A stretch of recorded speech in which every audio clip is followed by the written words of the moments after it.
قرآن پاک کے اندر دو صورتیں ایسی ہے جس کے اندر اللہ رب العزت نے خالص انبیاء اکرام ہی کا تذکرہ بیان فرمایا ہے۔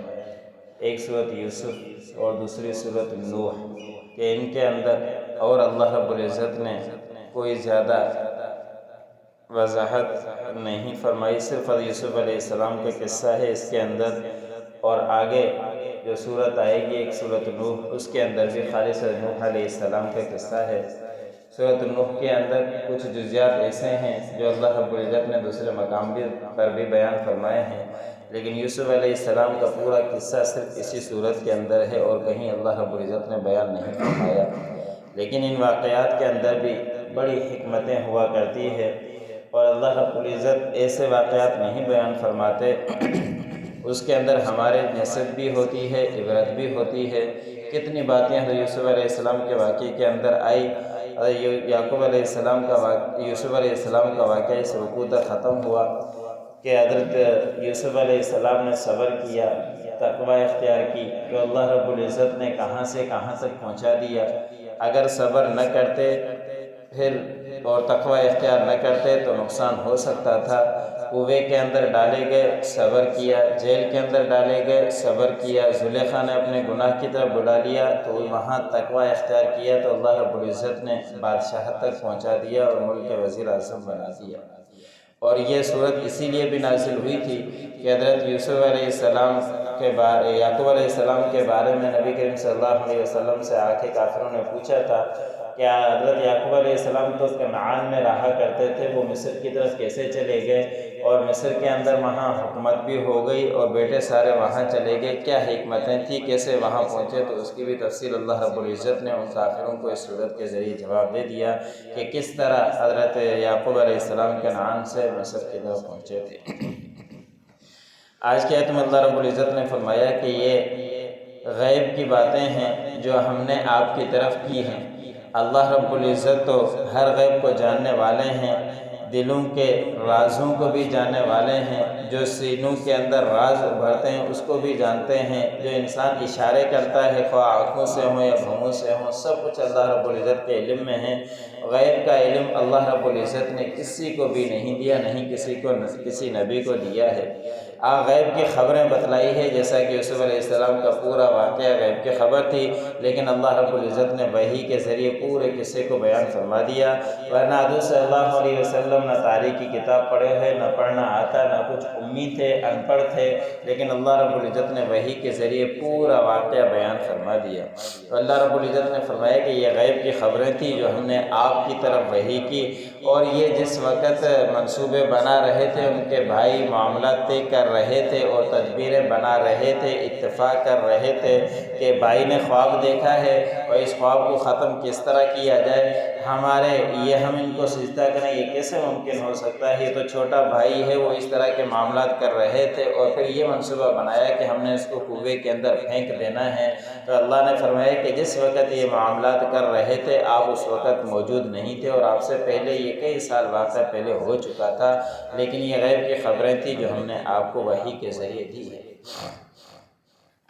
اگلی آیت کے اندر اللہ رب العزت نے فرمایا کہ اکثر لوگ ایمان نہیں لاتے، اگرچہ آپ ان کے مومنین کے لیے حرص کرتے رہتے ہو، آپ کی خواہش ہوتی ہے کہ کسی طرح یہ جہنم سے بچ جائے، جنت والا بن جائے، لیکن ان میں سے اکثر ایسے ہیں کہ وہ ایمان لانے کے لیے تیار نہیں ہوتے۔ قرآن پاک کے اندر بھی اللہ رب العزت نے فرما دیا کہ نبی جس کو آپ چاہیں گے اس کو آپ مسلمان نہیں کر سکتے، جس کو اللہ رب العزت چاہے گا وہ مسلمان ہو سکتا ہے۔ اور اللہ رب العزت کی چاہت ہے، جب اللہ رب العزت چاہتے ہیں تو کسی کو نیک راہ پر لا دیتے ہیں، اور جو نہیں آتا تو پھر نبی کریم صلی اللہ علیہ وسلم کو اللہ رب العزت نے فرمایا کہ آپ کی جتنی بھی حرص ہو، خواہش ہو، لیکن ان میں سے اکثر لوگ ایمان لانے والے نہیں۔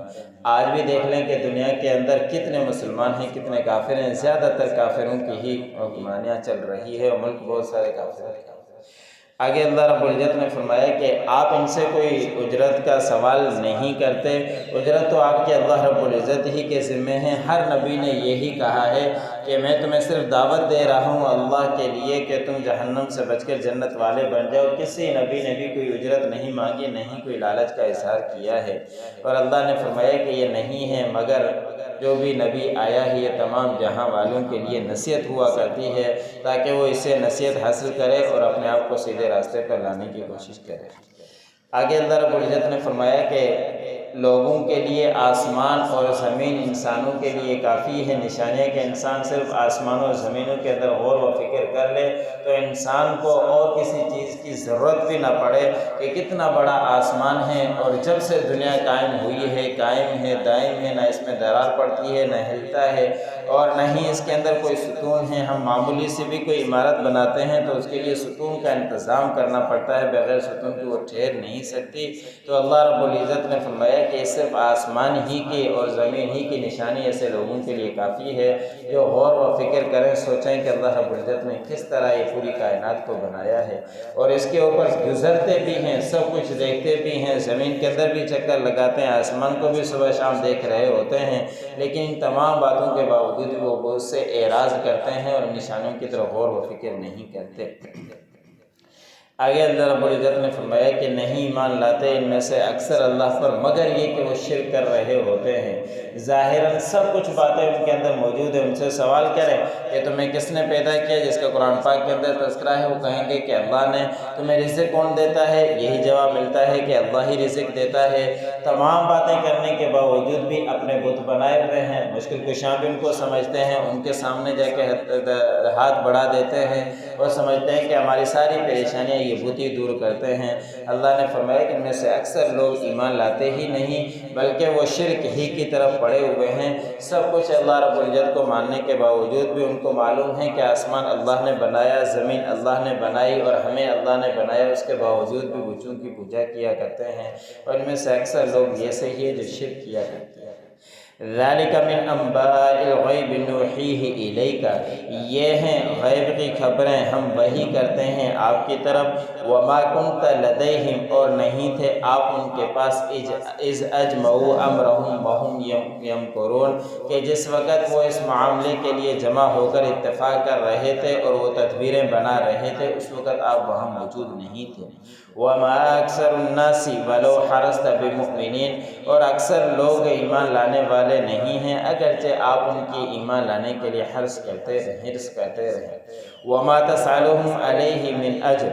آپ ان سے نہیں سوال کرتے اجرت کا۔ إِنْ هُوَ إِلَّا ذِكْرٌ لِلْعَالَمِينَ، نہیں ہے یہ مگر نصیحت جہاں والوں کے لیے۔ وَكَأَيٍّ مِّنْ آيَةٍ فِي السَّمَاوَاتِ وَالْأَرْضِ، کتنی ہی نشانیاں ہیں آسمانوں میں اور زمین میں، يَمُرُّونَ عَلَيْهَا، وہ اس پر گزرتے ہیں، وَهُمْ عَنْهَا مُعْرِضُونَ، اور وہ اس سے اعراض کر رہے ہوتے ہیں۔ وَمَا يُؤْمِنُ أَكْثَرُهُم بِاللَّهِ إِلَّا وَهُمْ مُشْرِكُونَ، اور نہیں ایمان لاتے ان میں سے اکثر اللہ کے اوپر مگر یہ کہ وہ شرک کرنے والے ہوتے ہیں۔